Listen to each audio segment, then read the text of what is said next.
Hello, I'm Curtis Elmore, and we're here today in sunny Florida talking with golf course architect Bill Amick. How you doing today, Bill? Doing great, Curtis. Thank you. Excellent. Today we'll be discussing some very important considerations about how much land it takes to build a golf course.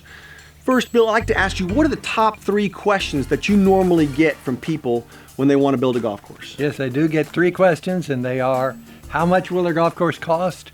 What will my design fee be? And how much land will it take? And there are different considerations on different situations. Okay, now because this interview is short on time, we're going to go ahead and focus on the last of those questions, which is how much land does it take to build a golf course?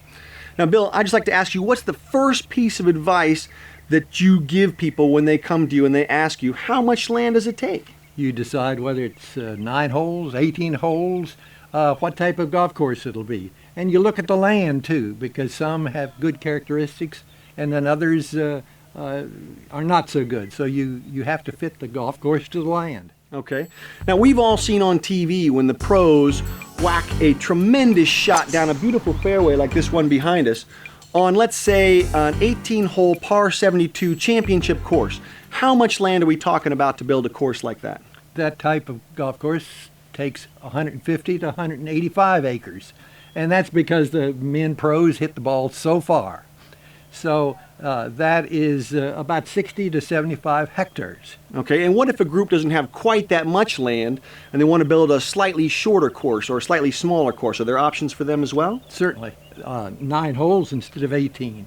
Also, most golfers don't need such a big golf course, so about 10% can be of the land can be saved by fitting the golf course exactly to the average golfer. Okay, and what about if a group has even less land than that and they want to develop, say, an executive course? How much land are we talking about for that? An executive golf course is mostly par 3s and some short par 4s, and so that takes a little over 100 acres, or about 100 acres, which is 40 to 45 hectares.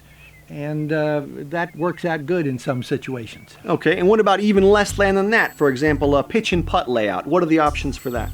Yes, a pitch and putt or par 3 golf course takes even less. And for 9 holes that are 100 yards to 90 meters, that takes 15 to 20 acres, and which is 6 to 8 hectares. But again, the length of the holes determines how much land it'll take, and so if a group wants the par 3 holes like on a championship golf course, that can take 35 acres, 14 hectares. Okay. And now, Bill, what do you tell people if they want to contact you right now? What's the best way they can get in touch with you? They can email me at amick@iag.net, or they can call me here in Florida. The number you see on the screen. Okay, and I'd also like to tell everybody that if you'd like to read any articles concerning the development of golf courses, Mr. Amick has several articles posted on his website at amickgca.com for your reading. That's a good way to start because I've tried to provide information to help a group understand what's involved. All right. Well, thank you very much for your sharing your knowledge with us today. Mr. Amick, we appreciate it, and thank you very much from sunny Florida. Curtis, it's a pleasure.